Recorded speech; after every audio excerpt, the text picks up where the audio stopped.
के अंदर क्या नाम है, हर तरह की चीज़ों में स्टैंड अप कॉमेडी, पता नहीं क्या क्या, हर जगह अरमान घुसा हुआ है। वो बहुत बहुत मैसिव फाइट बनती जा रही है, बट उसको भी डक कर रहा है क्योंकि टैलेंट तो है उसके अंदर। बस द थिंग इज़ कि जो आपके लिए बहुत मेजर थ्रेट हो, जो आपका न वो, उसको आप डक नहीं करना चाहिए। असल फाइटर वो होता है जो उसके लिए सबसे मुश्किल जो जो डिवीज़न में बंदा हो, वो उसको कभी डक ना करे। और ये मुझे मेरे ये इस्लाम के कैंप में ये बात नहीं देखी मैंने।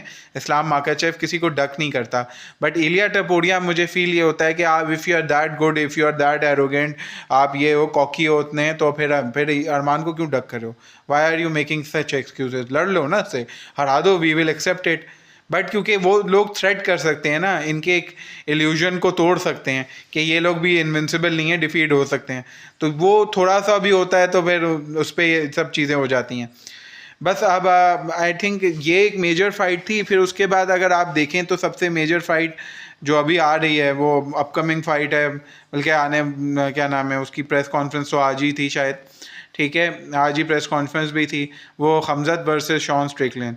ये फाइट आई डोंट नो कि इतनी बड़ी, इतनी टफ फाइट होगी या बहुत कंपेटिटिव फाइट, क्योंकि यू नेवर नो, ये वन साइडेड फाइट ज़रूर हो सकती है दोनों तरफ से।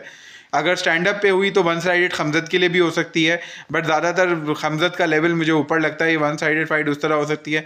कार्डियो अगर थर्ड लेटर राउंड्स में खींची फाइट और स्टैंड अप पे हुई तो थोड़ा बहुत एडवांटेज शॉन स्ट्रिकलैंड को आ सकता है, but they are levels to this game, और हमजत का लेवल बहुत ऊपर है ग्रैपलिंग वगैरह में और इन सब चीज़ों में।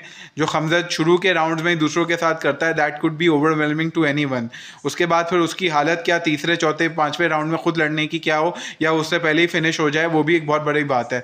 और कार्डियो का काफ़ी हद तक मसला ड्रिकस डू प्लेसिस के मैच में उसने कवर कर लिया, हाँ, but it could be different with Sean Strickland. But I think Sean Strickland, ये मैच ज़्यादा बड़ा बन गया है ट्रैश टॉकिंग की वजह से, ख़ास तौर पे शॉन स्ट्रिकलैंड की ट्रैश टॉकिंग और इन सब चीज़ों की वजह से, जो मैं करता रहा है। और उसकी प्रेस कॉन्फ्रेंस भी बहुत बाला होगी, उसमें भी ट्रैश टॉकिंग ही होगी, बट इस वजह से बड़ा बन गया है, राइवलरी क्रिएट होगी, स्टोरी लाइन क्रिएट हो चुकी है।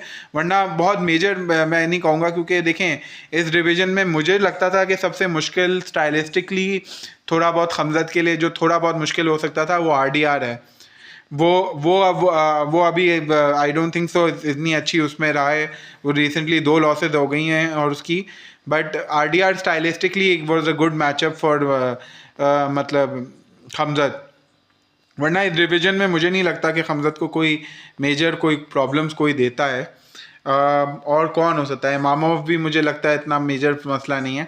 बाकी लेट्स सी कि इस मैच में क्या होता है। मेरी पिक तो हमजत ही है, Hamzat would be favourite to win and Hamzat dominate भी कर सकता है, but it would be a good match.